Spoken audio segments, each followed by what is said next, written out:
Vascão da Gama não tá legal não, hein? Crise tá braba. Fala, meu caro Breno Monsef. Vamos lá, Zé, pra falar ainda, é claro, vamos repercutir essa saída do Ramon Dias e do Emiliano Dias do Vasco, até porque ontem o Emiliano Dias colocou uma despedida no Instagram.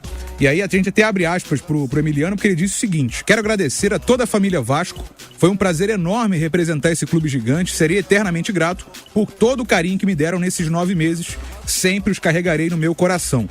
E aí no final ele até usa "Tamo junto Vascão" e usa a hashtag "Contra tudo e contra todos". Palavras do Emiliano Dias no Instagram. Ele fez uma postagem já se despedindo do Vasco da Gama. Ao todo, Ramon Dias comandou o Vasco em 41 jogos com 50% de aproveitamento. Foram 17 vitórias, 11 empates e 13 derrotas. Essa foi a campanha do Ramon, um dos treinadores que mais treinaram o Vasco nesses últimos anos, porque até entrando para Brasília eu falei o seguinte: o Vasco, com o Rafael Paiva amanhã, treinador do Sub-20, chega ao 15º treinador na década, de 2021 para cá. Eu posso até relembrar: Luxemburgo, Marcelo Cabo, Lisca, Diniz, Zé Ricardo, Mauricinho, Jorginho, Barbieri e o Ramon. E ainda tiveram os interinos, né? Por exemplo, Emílio Faro e tal, William Batista, nesse período. Ou seja, 9 treinadores efetivos em 3 anos, uma média aí de 4 meses para cada um.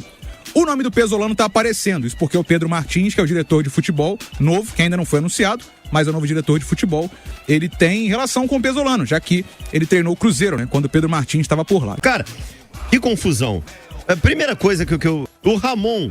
Sim.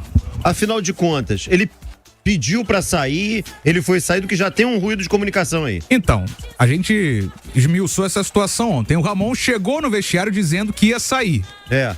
E depois disso, o Vasco rapidamente comunicou na internet e disse que foi uma decisão irrevogável. Só que o Ramon Dias, ele tentou rever a situação, porque os jogadores pediram pra ele ficar, o próprio gestor de futebol que tava lá, o gerente de futebol, que era o Clauber, que tava de plantão, digamos assim, no dia, porque o Lúcio Barbosa não tava lá. Ele também tentou reverter a situação, só que o Ramon ali na pilha do jogo falou que ia sair. E aí o Clauber comunicou, ele vai sair. Então o Vasco, só que foi o que a gente até tentou explicar ontem, né? Ele pediu pra sair, mas não assinou a rescisão que foi da parte dele. Então, oficialmente, o Vasco mandou ele embora, pelo Twitter mesmo, ou vai valer o que ele falou pros jogadores no vestiário e pro clube, entendeu? Essa é a discussão jurídica da coisa, mas ele pediu pra sair, ele falou que ia sair no caso. Ele comunicou, pra mim chega, entendeu?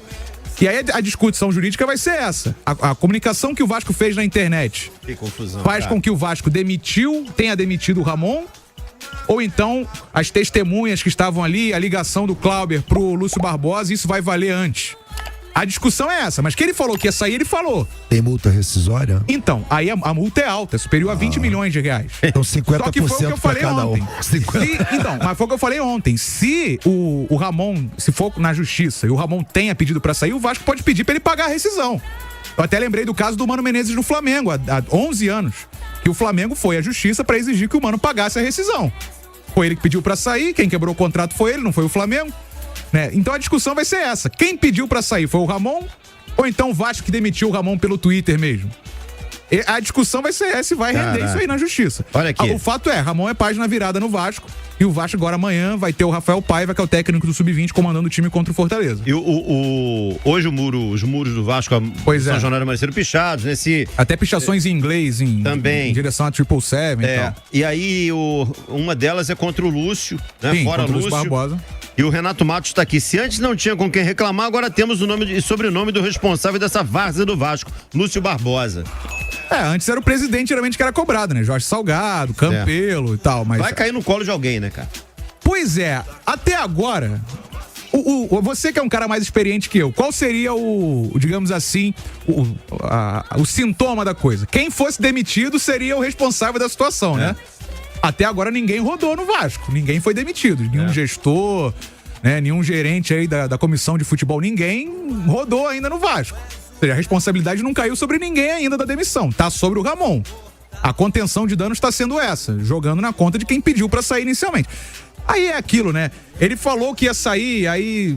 ele pediu, não pediu. Ele falou que ia sair e saiu, entendeu? Tem isso gravado no vestiário, ele falando? Pois é. Essa é a questão, né, Guto? Aí até agora não surgiu nada, ninguém provou nada ainda, só nas testemunhas. E o que o Cláudio Rocha, que é o gestor o gerente de futebol, na ligação com o CEO, que é o Lúcio Barbosa, que não estava no jogo. Ele tinha alegado um problema de saúde e não estava lá. É uma confusão, É gente. uma Eu não sei se você já tinha visto isso antes Não, no nunca futebol. vi. Eu confesso que eu nunca tinha visto isso. Nunca vi.